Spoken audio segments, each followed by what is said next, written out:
Mākou nui ana Chris Cormack I te ao Hangarau. Data is a taonga, is a treasure, it's a gift. Ko tāna ki, he mahi rangatira tō te mahi raraunga.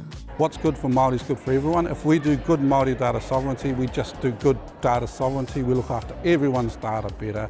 Nō te ahiahi nei, kua whai wāhia Cormack hei kai kōrero I te Whakaaturanga Hangarau o Waitaha. E ai ki aia, ko te rangatiratanga o te raraunga Māori, he tikanga no mai rāno.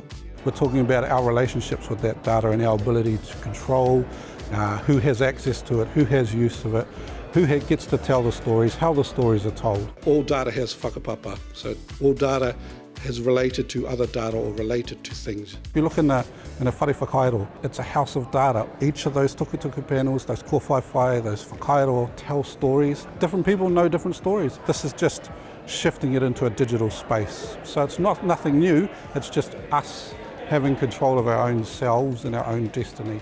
I may be the only Māori person talking here today. I'm not sure about that. There might be other stealth Māori like me that you can't tell, but I think I am. So we need more of us in the industry as well. Ko Michelle Shirtcliffe te heamana o Hangarau Waitaha.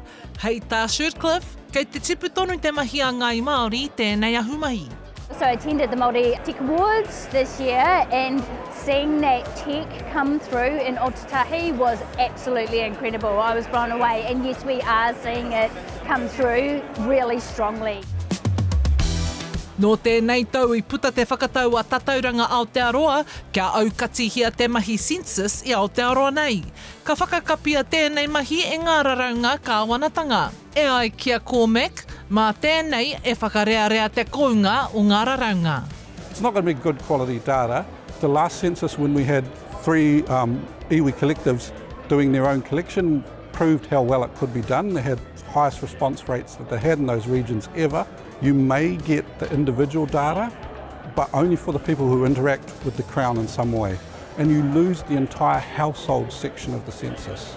So you may know how individuals are doing, but you don't know how that household is doing.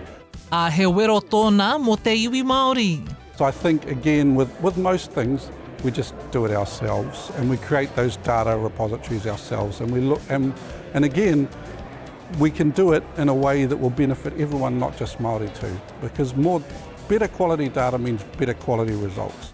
Hei wahanga o tāna mahi, e whakarewa ana te raraunga I te pātū watawata, he putanga raraunga no te Māori, mā te Māori, mō te katoa. Hora Kairangi Nicholas, Tahu News.